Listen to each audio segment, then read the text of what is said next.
வணக்கம். எல்லோரும் எப்படி இருக்கிறீங்க? எல்லோரும் நல்லா இருக்கிறீங்களா? எல்லோரும் நல்லா இருக்கிறதுக்கு என்னுடைய வாழ்த்துக்கள். இன்றைக்கி நான் உங்களுக்கு நெல்லிக்காய் துவையல் செஞ்சு காட்டுறேன். வாங்க, அதுக்கு என்ன தேவை, எப்படி செய்யலான்னு பார்ப்போம். 2 டேபிள் ஸ்பூன் எண்ணெய் ஊற்றுறேன். 1.5 டீஸ்பூன் கடலைப்பயிர் போட்டுக்கிறேன். 2 டீஸ்பூன் உளுத்தம்பயிர் போட்டுக்கிறேன்.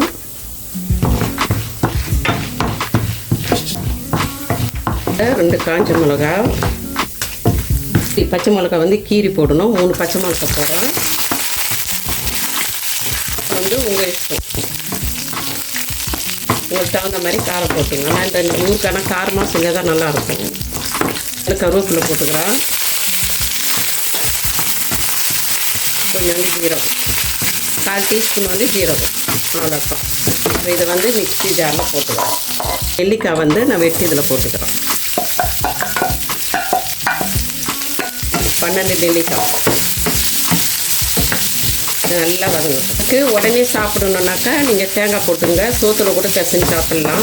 நம்ம வச்சு சாப்பிட்றதுண்டாக்கா தேங்காய் போட தேவையில்ல. அப்படி வச்சு சாப்பிட்றா கூட தேங்காய் வதக்கி போட்டுக்கலாம்.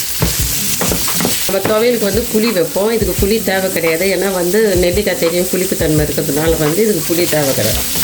4 பல் பூண்டு போட்டுறேன். எண்ணெய் ஊற்றிக்கிறேன். ஏன்னா அது பூண்டு வதங்கணும். அதுக்காக ஒரு 4 பல் பூண்டு, அந்த 4 பல் பூண்டு அதை நான் 2 வெட்டி போட்டுக்கிறேன். அதனால உங்களுக்கு அதிகமாக தெரியுது. நாங்கள் 1/4 டீஸ்பூனுக்கு கொஞ்சம் கூட பெருங்காயம் வைக்கிறேன். அவ்வளோதான். இதை போட்டுட்டு உடனே நான் அடுப்பை நிறுத்திடுறேன். அடுப்பை நல்லா வாசனையாக இருக்குது. இது எல்லாத்தையும் இருக்கட்டும், ஆறட்டும். இந்த ஜாரில் போட்டுட்டு அரைச்சிட்டேன். அரைச்சிட்டு வந்திருக்கிறேன். இந்த வறுத்தனை அந்த பொருளெல்லாம் அரைச்சிருக்கிறேன். அது கொஞ்சமாக இருக்கிறதுனால மசிய மாட்டேங்குது.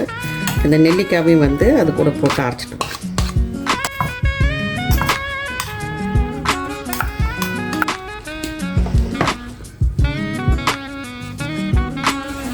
அரைச்சிட்டு வந்துக்கிறோம். பார்ப்போம். மசியணும், இன்னும் கொஞ்சம் மசியணும். உப்பு போட்டு இன்னும் கொஞ்சோண்டு அரைச்சிட்டு வாங்க.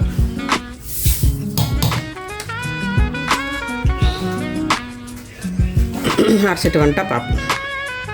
தெளிப்போமா அந்த மாதிரி செஞ்சுக்கிறோம். தண்ணி ஊற்றி நான் ரொம்ப அரைக்கலை. நல்லா இருக்குது. இது எவ்வளோ புளிப்பாக இருக்கும். ஏன்னா புளி வச்சா சரிப்படாது, நல்லா இருக்காது. இது காரம் கொஞ்சம் அதிகமாக தான் இருக்கணும். நான் எங்களுக்கு காரம் தகுந்த மாதிரி போட்டுக்கினேன். இப்போ நீங்கள் இது துவையலாக வச்சுக்கினாக்கா அப்படியே வச்சுக்கோங்க. இதை நீங்கள் சாதத்தில் போட்டு செஞ்சு கிளறி சாப்பிட்ணுன்னாக்கா தாளிச்சிக்குங்க. இப்போ எங்களுக்கு இதுக்கு கஞ்சிக்கு தேவைப்பட்டதுனால இதில் நான் கொஞ்சோன்னு பச்சை மிளகா பொடி பொடியாக வெட்டி அதில் போட்டு தாளிக்க போகிறேன். உங்களுக்கு இஷ்டம் இருந்தாக்கா நீங்கள் அந்த மாதிரி செஞ்சுக்கணும். தேவைப்பட்ட. ஆனால் இதில் காரம் எல்லாம் கரெக்டாக இருக்கும். 1 டேபிள் ஸ்பூன் எண்ணெய் ஊற்றுறேன். துவையல் இப்படி தான் சாப்பிடணும். இப்படி தான் சாப்பிடணும். கடுகு போடணும். 1/2 டீஸ்பூனுக்கு கொஞ்சம் குறைவாகவே இருக்கும். 2 பெரிய பச்சை மிளகாய் இந்த மாதிரி பொடியாக வெட்டி போடுறேன். இஷ்டம் இருந்தால் போட்டுக்கோங்கன்னா, இல்லைன்னா ஒரு புட்டை காஞ்ச மிளகாய் போட்டுருக்கேன்.